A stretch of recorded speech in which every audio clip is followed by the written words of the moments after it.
د ننګرهار په قرباتوب د زونونو په کچه د AN جام ډیسټ A یو ورځنۍ سوپر کولا سیالۍ پیل شوې. د سیالیو له پیل وړاندې د سپین غر، امو، بوس، بندي امیر او مسینک لوبډلو مشرانو په یو خبري ناسته کې دغه سیالیو ته د بشپړ چمتووالي خبر ورکړ او دا سیالۍ د ځوان لوبغاړو لپاره مهمې وبللې. د موږ لپاره هم دا ډېر ضرور ده ځکه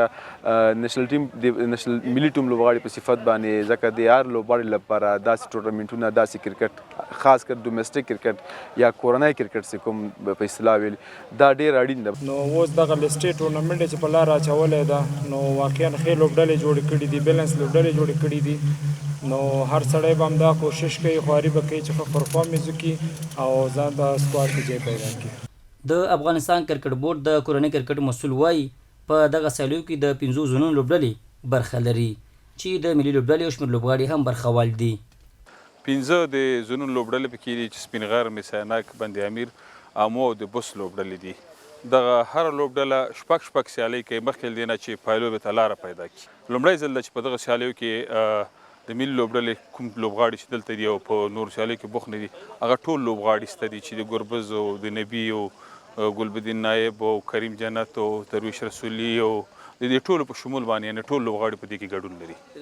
د ملي لوبډلې لوبغاړی او د امو لوبډلې لوبډله مشر ګلبدین نایب بیا له ملي لوبغاړو غواړي چې د کورنۍ کرکټ سیالیو کې په برخه اخیستو سره خپلې تجربې له ځوانو لوبغاړو سره شریکې کړي. ما خپله غوښتنه هم ده همیشه بورډ نه چې څومره هم ملي لوبغاړي که هغه په داخل د وطن کې او هغه اکټیویټیز نه لري نو حتما باید ډومېسټک کرکټ وکړي، که هغه پلسټي، که شپږیزه،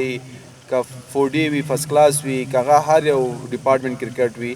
ځکه هغه ایکسپیرینس کوم نیشنل پلیر یا انټرنیشنل کرکټ کې هغه لري او هغه دلته چې راځي بیا د ځوانانو لوبغاړو سره د هغه مشورې هغه د هغه کړنې ګوري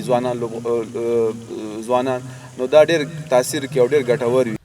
د یادونې وړ ده چې دغه سیالۍ د ننګرهار په غازي امان الله خان او نجیب طریقې کرکټ لوبغاړو کې ترسره کیږي چې له ملي سپورټ څخه په ژوندۍ او قانوني بڼه خپریږي.